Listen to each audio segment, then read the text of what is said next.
types of evaluations. Now, different evaluations serve different purposes, are done at different moments. So what, when, use different methodologies, require different expertise, and absorb different amounts of budget.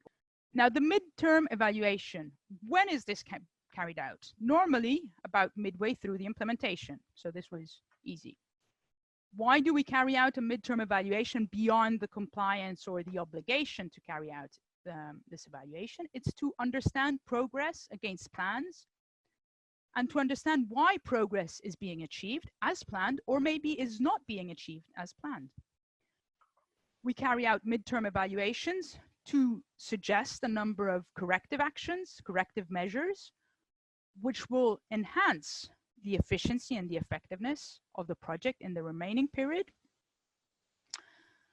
And midterm evaluations so have both a backward and a forward perspective. They look backwards to see what happened, what worked, what wouldn't work, but they have a forward-looking perspective because they suggest corrective actions and are crucial for the identifications of lessons learned.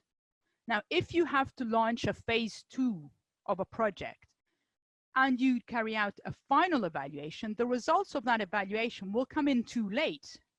And so if you plan to use those findings to inform the programming, the future programming process, you will find that there is a big gap of time. So if you do want to have lessons learned, know where you're going in order to inform a second phase or a similar project, then a midterm is what you will be looking for. A final evaluation is done at the end of the project. Now, when we say the end of the project, very often you will find that when you look at the requirements in the contract, it says within 6 months from the end of the project. Now, our recommendation is that if you have to carry out a final evaluation, this has to be launched before the end of the project. Because when you carry out an evaluation, a final evaluation, you want to make sure that you are able to speak with a number of actors, implementing partners, target groups, counterparts. And these will be available at the location of the project or the locations of the project up until the end of the implementation period. Then the implementing partner, if it's, you know, if it was a TA team or specific experts, they will leave, they will go back. Of course, you can contact them by phone, but it's not exactly the same thing. So make sure that the final evaluation is launched so that the evaluation team, the external evaluators, can get into contact with the whole set of stakeholders before the end of the project. And then, yes, you can have other phases which extend beyond, but it's important that it starts before. What do final evaluation tell us?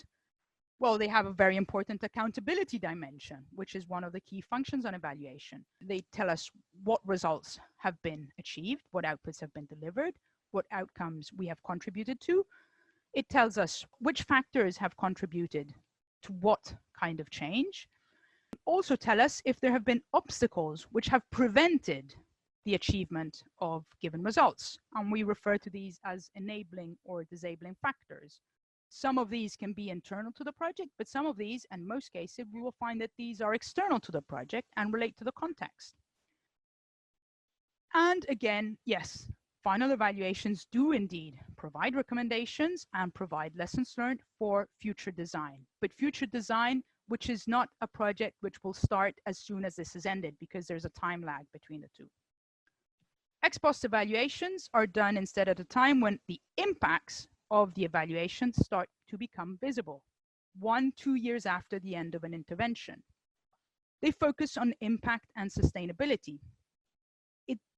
They might also cover other issues, extent to which the project has responded to the needs of the beneficiaries, but in some cases you might want to decide to focus your energies, your resources on the higher level of the results chain.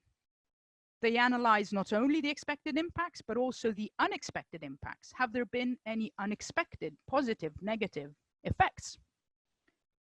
Yes or no? Again, what are the factors that affected these?